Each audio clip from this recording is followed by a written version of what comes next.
Nous sommes le groupe des 4e B et on a travaillé sur le bourgeois gentilhomme, en quoi les personnages sont des caricatures. Pour commencer, je vais expliquer que Monsieur Jourdain est un bourgeois qui est obsédé par l'idée d'être noble. Pour cela, il dépense son argent sans compter et entreprend de devenir gentilhomme, en prenant des cours auprès des professeurs expérimentés.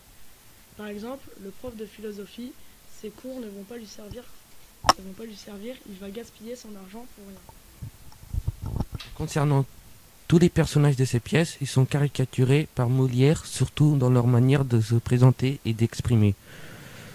La caricature, par sa définition, tend à ridiculiser le modèle par déformation ou exagération des détails.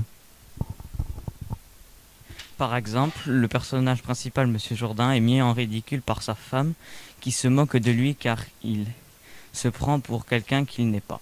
Cela met en évidence que l'argent ne fait pas l'intelligence.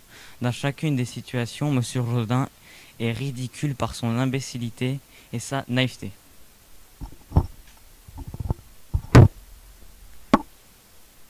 En ce qui concerne mes camarades, ils ont parlé de Monsieur Jourdain. En ce qui concerne les autres personnages, ils ont tous caricaturé par leur manière de se croire les meilleurs dans leur art et par les mensonges qu'ils ont vis-à-vis de Monsieur Jourdain.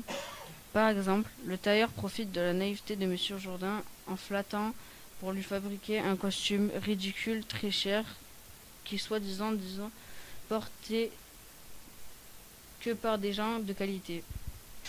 Le professeur de philosophie est également caricaturé par ses airs de savant fou, qui se vante d'être un homme sage, mais ne fait qu'enseigner la prononciation à des voyelles à Monsieur Jourdain, lui donner des conseils ridicules pour écrire une lettre d'amour.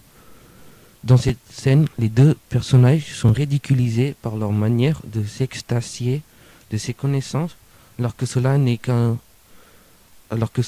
est du niveau d'un enfant de maternelle. Le comte de Rente profite lui aussi de la naïveté de Monsieur Jourdain pour lui emprunter continuellement de l'argent. Sa caricature montre que même les nobles peuvent être ruinés. Pour finir avec les personnages, le maître d'armes est caricaturé par son air supérieur et sa façon très virile de négliger les autres arts tels que la danse ou le chant. Cela provoque même une bagarre entre ces maîtres qui défendent chacun leur science. Et pour conclure, on peut dire que Molière a voulu montrer une caricature de la bourgeoisie de son époque.